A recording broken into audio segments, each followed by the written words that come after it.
Hey guys! I'm Sarah. I'm Kaitlyn. And we are your best friends. Today we are doing such a fun but also life-giving video. 5 things that will make you happy in your life. And why are we doing this? Kaitlyn and I are so silly.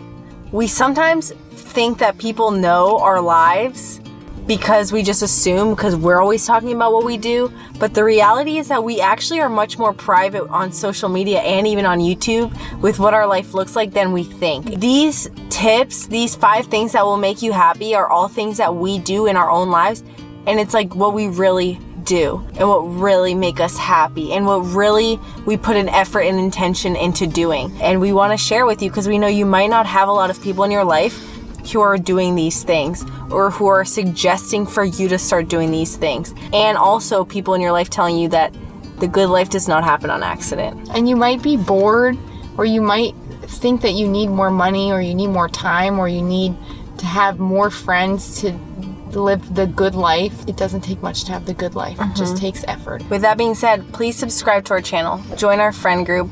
We are so honored. We just hit 1,500 subscribers and we're so happy to yeah, have you here. Number 1, living an active lifestyle. An active lifestyle can look like a lot of different things, but we love to move, right? You have to realize us saying having an active lifestyle, it just doesn't happen on accident. It like sometimes is planning an earlier morning with your friends to go paddle boarding, or planning a walk with your friends at 6 p.m. or 7 p.m. after a busy day to go walking together. But some things it includes is definitely hitting 10,000 steps a day, because it's an amazing thing to be walking and moving, and then exercising as often as possible. We both have been obsessed for the last few months with Sydney Cummings workouts. If you don't have many chances to walk throughout the day, it's parking farther from the grocery store so that you can walk and move. But being active, you guys, a lot of people are depressed and they're not even realizing it's because they don't move their bodies. Seriously, they're so, or you're tired all the time and you think that you're just tired and sad and you just don't have energy because you don't move. Moving gives you energy. Yes. So tip number 1, huge, be active. Start getting more active, and no, these do not happen on accident to us. We make an effort. And Wednesday mornings, we always try and go paddleboarding with some friends, and I'll even say, Kaitlyn and I, sometimes we're like, should we go? Like, we want to wake up. We get lazy at the last minute. Yeah. But thankfully, our friend Natasha will be like, let's just go anyways. The point, though, is that, sometimes at first you don't want to go, but just push past. And just being outside. We love being outside. I love being outside. And if you don't love being active, you'll grow a love for being active. Like we're saying, it might just be that you don't move a lot. So you just are tired because you don't move. And it's a horrible cycle. Yeah. So start moving. Start small. We'll link Sydney Cummings' channel down below. Yes. Number 2 thing that will make you happy, it has to do with having friendships. Having good friendships. This will make you so happy because man was not meant to do life alone. And the reason why we're making a video on how to be happy is because a lot of people are not happy. A lot of people are struggling with their mental health or their internal life. So these tips are literally things to throw out there that you might be lacking. That's why you're struggling. You need friendships, and if you don't have them, start praying for them. But we want you to have friends that you hang out with, that you talk with, that you are not alone with. A lot of us struggle alone, and that's the most dangerous thing we can do, because the enemy really wants to put us in isolation. And if you're in isolation, you will believe any sad thought. You will believe any sad insecurity. So you need friendships in your life. One is enough for sure. And we have videos all about friendships in our playlists that you can watch for like further details on that. When we talk about friendships, why Sarah said 1 is enough, because it's not about having this amazing squad goals, giant friend group where you guys all take the best pictures and your life looks great and you get to go to all of these amazing social events and you guys are the coolest. What we mean is deep friendships, people that you have fun and good times and you can be yourself around, even if it's just like one person, and that you can talk about what you go through at home or what you're struggling with, even if it's just one person. That's a real life-giving friendship that doesn't always look the most juicy or amazing on social media because people don't get to see behind closed doors. But real life-giving friendships, that's what we want for you. And with that comes learning how to communicate, learning how to express your feelings, and in order to be close, learning how to solve conflicts. Because when you're deep, you're gonna butt heads sometimes. Yeah. So we have tons of videos on that, and that's just so important. Don't just think that because you don't have a lot of friends, you can't be happy. But you do need at least one person in your life, because we're not meant to do this alone. Steward what God has put in your life well. If you only got one friend right now, that's okay. Just be a good friend and use what God has given you well. So yeah, learn about how to make deep friendships on our playlist. We have a lot on that. Yeah. Number 3 friendship tip is, Friendship tip. wow, we're doing great today. I know. Number 3 thing that will make you happy is limiting social media. This one, what I will say is it is so obvious. We all probably have thought at one point about taking a social media detox or about how bad it is for you, but how many people actually put it into practice of not letting social media get in the way of their life?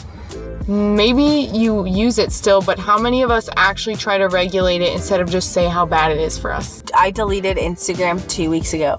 Not everybody needs to delete it, although for me, I did not find that there was a medium. I did not find that there was like a balance. Although I probably can be a little bit more balanced. But the reason why, one, you ever heard like the saying, guard your mind or guard your eyes or guard your heart? Mm-hmm. There's something really dangerous that I've been noticing about social media is that you could be fine 1 second and then be scrolling and see a story and like it can change your emotions. Either it's like a friend who hurt your feelings and you just watched their story, now you feel a little bit mad, or it's something sad going on in the government, now you feel like disappointed, or now you feel angry, and on and on and on. You were fine 1 second and it's just a matter of a scroll and you got unlucky, and now your guard is down and your emotions have been changed because of what you just saw. That's so crazy. That's happening because of social media.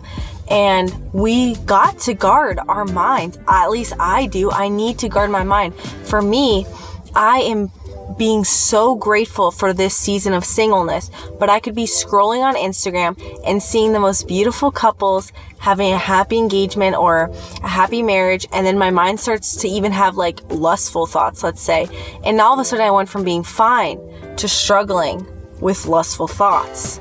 Okay, that's not an accident. I gotta analyze. That happened because I'm on social media and I'm absorbing so many things subconsciously. So you need to guard your mind. If you want to be happier, it's gonna take intention and it's gonna take analyzing. And if you're analyzing, you might find that social media is effing you up. And the craziest thing, and I like to use this business term for social media, it doesn't have much ROI, meaning return on investment. It seems like when you're on Instagram, you're DMing people and there's a return. But if you actually were to remove it, you're not making any money from it unless you're an influencer. None of your friendships have increased in any value because of it. Most likely you're not meeting up with anybody that you're DMing that you don't know. There's no ROI. It's literally like Flappy Bird again, that game where you just die and you restart. There's not much to it. Limiting social media, a huge tip for happiness if you actually care about getting happy. And we were made to hear from God. But if we're constantly if we never get a silent moment and we're constantly filling our mind with another distraction, it's going to also numb the voice of God in our life. 100%. And you were made to hear from God, whether or not you realize that or not. All the devil would want is for you to just always be distracted and for you to never know that God's even trying to speak to you in your life because you're always scrolling. So that's also why limiting social media is so important. This is a big one. This is huge. Number 4 thing that will make you happier is practicing gratitude. But this is not fluffy like you might have heard on other resources or videos or whatever. Practicing gratitude literally means right now, I'm so grateful that God is speaking to me, that I'm alive, that I'm healthy. And if I don't start honing in on learning how to be like grateful and happy for like right now, then I'm not going to when I'm wherever I think I want to be. Because right now we are living in an answered prayer one way or another. There was a time when I wanted to be at the University of Florida. Now I'm here. So I'm literally living in a dream. And same with you.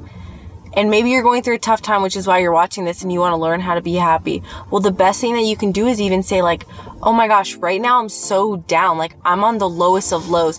This means that I can only go up from growing. This means that this is going to be the sickest season of my life because I'm so down. It's going to be a crazy story to see how it goes up after this. Being grateful and excited and like observant of the season that you're in and where you are at in life. Because the truth is, there is always in every season and every day going to be something. And if we don't learn how to be just like grateful for just even being alive and healthy, then we are going to miss out on a huge piece of happiness. And honestly, grateful and happy people make the best kind of friends and company as well. So like if you're not that grateful, I don't know how many people who are like just wanting to be grateful to even be alive are going to want to hang out with you. So even for like having fun friendships and a fun life, you want to be grateful and you want to be somebody who is nice to be around versus always seeing everything in life as weighty. There's always going to be a temptation to want to be in the next phase of life, I think is a big thing that we're getting at when it comes to gratitude. Because sometimes when we think of gratitude, we just think it's people who are just ungrateful. Maybe they have nice things and it's like you don't appreciate it. And that is a part of gratitude. But also, if you're in high school right now, you might be thinking, oh, I can't wait to get out of high school. High school sucks. I can't wait till I don't have classes anymore. Well, guess what? In 5 years, there's a chance that you look back and you're like, man, remember those times in high school? It was so fun when I got to hang out with my friends. And maybe it wasn't all fun, but you remember certain aspects of your life that you're going to miss. So all we're saying is don't miss out. It's okay to be excited for the future, but at the same time, don't be like, I can't wait to get to college so much that you're going to look back and say, why didn't I even appreciate where I was now in high school? It's all about just being grateful for the point that you're at in your life. There's basically something always to learn about where you're at right now. Always. So if the one thing you do is try and learn about why you're in today, do that. Like try and learn what this part of your life is all about and learn a lesson from this and then take it into the next one. Because for sure, every little season that we've gone through in the past 2 years has had memories that are not pleasant. They're like, I went through this. Or remember when we were going through this struggle, or how we felt so stressed about this project. Like every thing that you're going through probably has ugly moments, but at the same time, there's something to learn from it. And you look back on it and you're going to wish that you were more in the moment and that you appreciated the good parts of it too. Yeah. Number 5 is a really fun one. Being clean and organized. What that looks like, not having clutter, having a clean room, not being a messy person. I would love to talk about this one because for the longest time, I was so messy. Like my room would always be messy. I wasn't very good at taking care of things or keeping them clean. So when I got to college, the first 6 months of college, like my dorm was a mess all the time. I was just okay with like living in the it was a pigsty. It wasn't like a pigsty as in like food. I mean, it was a pigsty, but it wasn't like dirty. It was disorganized, like pigsty, boxes everywhere, unpacked, makeup on the counter instead of putting it away. Like it was messy. We're filming a video. Can you just park on the side? Thank you. I honestly just never knew how much it was going to improve my mental clarity and my overall focus simply by making the intention to have a clean room. And once I started doing that, I never looked back. So just want to throw that out there. Being a clean person will definitely improve your life because you're taking care of the crap that you have, okay? Yes. And there's nothing better than showering, than doing your hair, than cleaning, like being hygienic and having a nice routine with your life. Are Kaitlyn and I perfect? No, because I'm happy I'm not a clean freak? Yeah, clean freak, because like life is crazy, right? You want to be able to go with the flow at the same time. You can't always have your clean, perfect bedroom because life is complex. Yeah. So I'm happy we can roll with the punches, but having a clean room really makes a difference in happiness. And also, I would say it creates character on the inside because you begin to steward your room well. You begin to care about the things that you have and you care about where you sleep. And also that goes a long way for when you start to be in a relationship and things like that.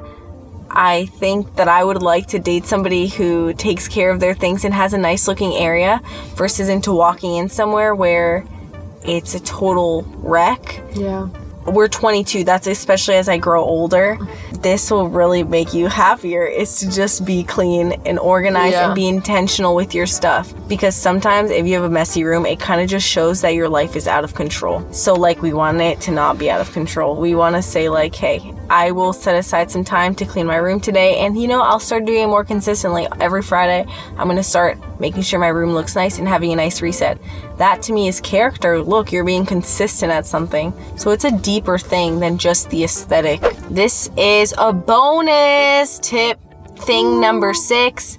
Thing that will make you happy. This is the best one. And this is having a relationship with God. This is the ultimate and the most fulfilling thing that will make you happy in the whole wide world, because everything else is still empty on return if it does not involve having a relationship with God. Here's the long story short. God loves you so much, and sin makes you scared to go to God. If you have a messy life, if you have nothing together, if you have struggle upon struggle, and if you have every reason in the book to not look good religiously, that's what sin wants to make you believe, that you can't go to God. And what a lie that is. If you want an eternity without God, then you'll spend your life right now without God. And the crazy thing is, don't do that, because He loves you. And He doesn't want to give you what you think you want, which is to not be with Him. He wants to give you the best, and that's to be with Him. He is where all goodness lies, where all grace lies, and where all love lies. And if you want a happy life, I'm telling you, you want to go to God. You want to start asking God, can you start opening doors for me to start knowing about Jesus Christ more, to know about you more? Because I've been hurt by churches and by religious crazy people and all of these things. But you want to know God. Everybody else who doesn't know God, their advice will always fall short. Their lifestyle will always fall short. Their everything. Because God's the creator, so He gives the best version of everything. And on top of that, He loves you so much. And all of these tips, they're very practical. They're very valuable. They're going to teach you character, and they're going to teach you discipline. And they also are going to bring you happy moments, and they're going to help you create a good balanced life. But if we do all of these tips and we don't have a relationship with the Creator, then it doesn't really matter, because when we die, it all just goes away, and it's an eternity without the one who loves us and created us. So it's so important, because there's so much joy and peace and purpose that comes from knowing that there's life after this, and actually knowing it, not just saying that you know it, or not just hearing other people talk about it and going to church on Sundays, but actually knowing that, hey, the character that I'm producing now, I don't know how, but it has a purpose for eternity. Yeah. And the life that I'm building now, it's okay when I don't have it anymore, because my life wasn't really here.